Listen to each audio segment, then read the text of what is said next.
मनगटाचं जोर लावून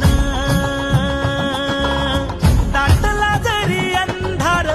एकजूट होऊ आज दिवा देऊ तेज धावलं